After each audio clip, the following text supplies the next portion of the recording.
Welcome to London. It wouldn't be London if it wasn't raining, huh?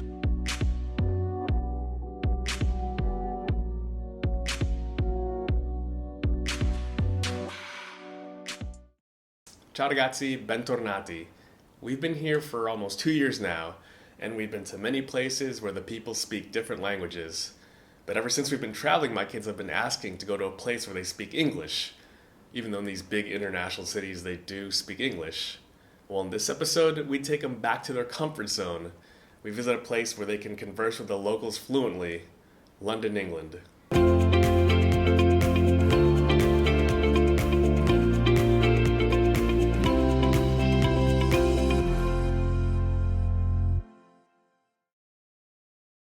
Since this trip happened to coincide with Mark's 41st birthday and Father's Day, I let him pick where we wanted to go. He wanted to go to Spain, but all the feedback we got was that it's so hot this time of year, so instead he chose London.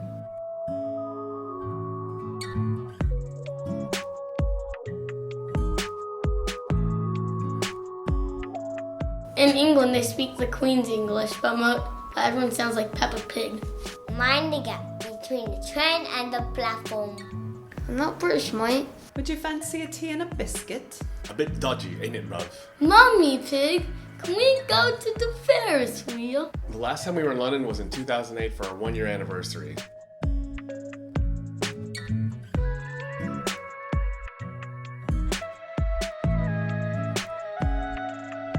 We went into this trip with little to no actual plans and just kind of planned things day by day. And the first day we decided to go out to the Natural History Museum because it was free and I knew the kids would love all the dinosaur stuff.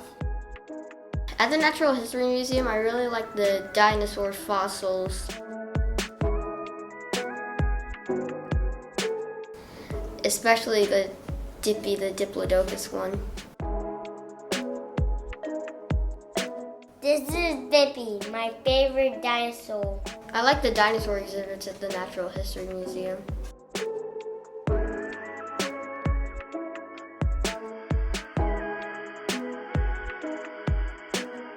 The museum was okay. It had a lot of stuff, but it was okay. The greatest coincidence of all and highlight of the trip for me was that one of my very best childhood friends, Hillary, was in town for work. So we got to spend a lot of time together.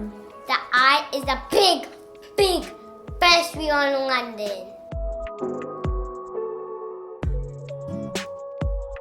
It was cool to go up, but it was kind of boring because it went slow. From the top of the eye, you can see almost all of London, even Big Ben.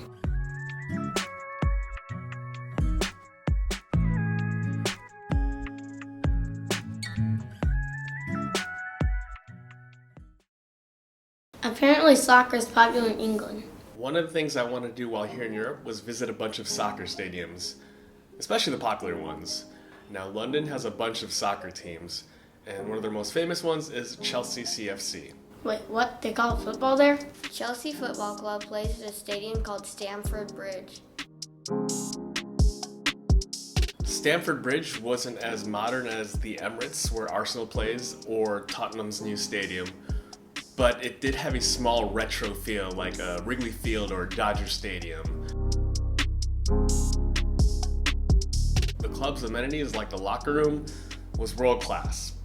It was even better than Barcelona's, surprisingly. We got to walk through the tunnel that leads to the pitch, just like the players.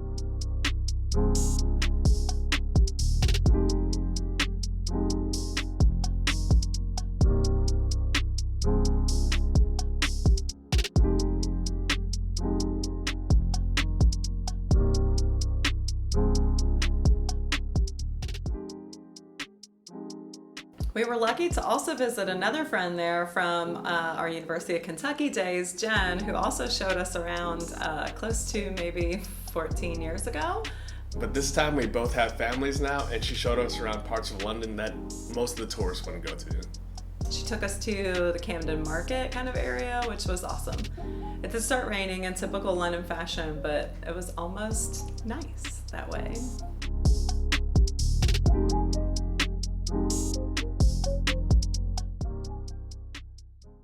On the third day, we got to see the changing of the guards. One of the things Maxwell really wanted to do was see the changing of the guards, so we got there right in time to get a good spot and be able to see it all.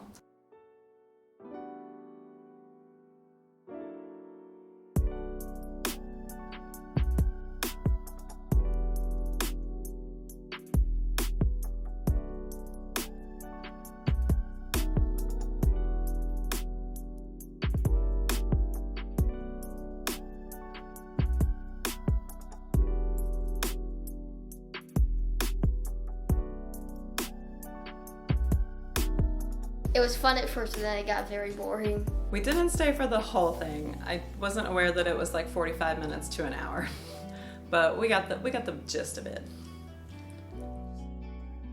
We did a cruise on the River Thames and went under the London Bridge.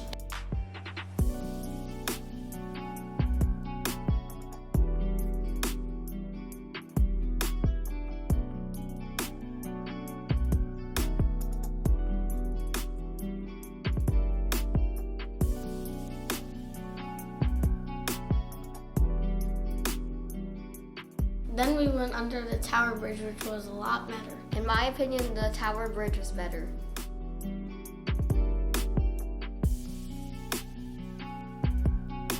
We had such a great time in London. The kids loved that it was English speaking and a really easy city to get around. Best part was that we ran into some friends there. So we're actually really excited to be hosting some friends here this summer, and we have lots of adventures in store. Ciao, ciao, bro. I will see you again soon.